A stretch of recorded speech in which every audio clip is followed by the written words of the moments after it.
Good morning, it's Mr. Jacobs with some Roman numerals learning today. In the PowerPoint that's going to follow, there's an explanation as to what Roman numerals are. It gives you a chance to familiarise yourself with some of these, or even educate if you haven't done it or can't remember what you've done before, just to go through those Roman numerals. And then there are some games for you to play.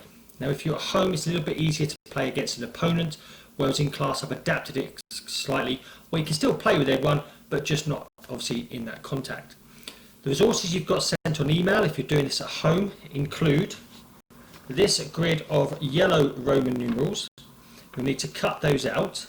Now to make your games easier, on the other side of these you could put a yellow dot or a yellow line, or colour the whole thing in if you wanted to, just so you know that the yellows are the Roman numerals. Then you also have a grid of blue English common numbers if you like. And again, same with that, you'll need to cut those out. And I suggest a little blue circle or line just to make your game a little bit easier. If not, if you want to make it harder, don't put any colours on the back. So the first thing you've got in your pack in front of you is to make a comparison with the English and Roman numeral numbers. So here you have a list of the common numbers and the Roman numeral numbers, and you need to draw a line to match those up. Okay, so you'll see that on the PowerPoint presentation. Challenge to you is to research some different Roman numeral numbers or apply your knowledge. So for example, x is 10, so 20 would be 2 x's. You can start to figure out what some of these numbers would equal anyway. 50 and 100, you may want to go onto Google and research those. Then you can either do the challenge yourself and just find the Roman numerals, or find the Roman numerals and place them in a random order and challenge someone in your family to match them up. Okay, so it's a little bit of a challenge there to match them up. Now the games you're going to play are pairs, which you've probably done before. You put all the cards down, you've got to pick them up and match them up. And also snap. Snap you can play at home with a family member. Can't really play snap in the classroom unless your teacher can modify your class desks so that you might have 2 tables between you and your opponent and lay them in the middle. But if you're going to do that, you're going to need to wear gloves. I think snap might be very difficult in the classroom, but pairs you can certainly do. Race against time as to who can match up all their pairs. And if you get all your 12 pairs first, shout out Pairs King, and then the Pairs King is the winner. Have some fun with that, learning Roman numerals, and I look forward to seeing you very soon. Okay, good morning, Mr. Jacobs with some Roman numerals learning for your numeracy today. So what are Roman numerals? I'm sure some of you know that, and some of you will be familiar with them on clocks, for example. So here are our common numbers that we use, 1 to 12, and here in the same position are the Roman numerals. So for example, in the top left hand corner we have number 1 in the purple box, and in the white box we have number 1 there.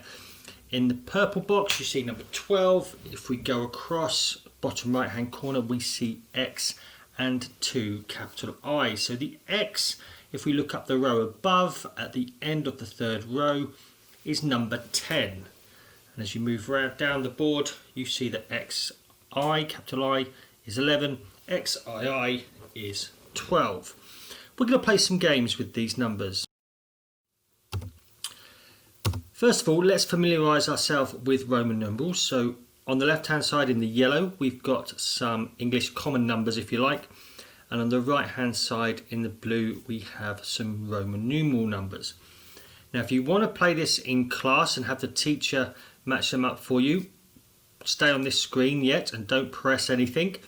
If you're doing this at home, pause the screen and think or draw it out quickly on a piece of paper, or better still, use the resources that you've been sent home with.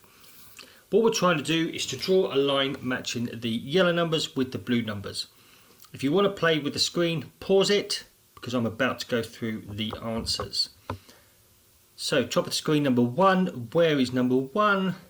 3rd one down on the blue column, correct. Number 6, now tricky, you need to know what number 6 is. So if you have recognised from the previous screen that 5 is a V, VI is the correct number for number 6. Or we're going through numbers as they are. So number 2 comes in to match up with number 2. Number 3 with number 3. Even I make mistakes, you see. 3 goes with 3. 5 down the bottom with V is 5. 6 VI. 7 VII.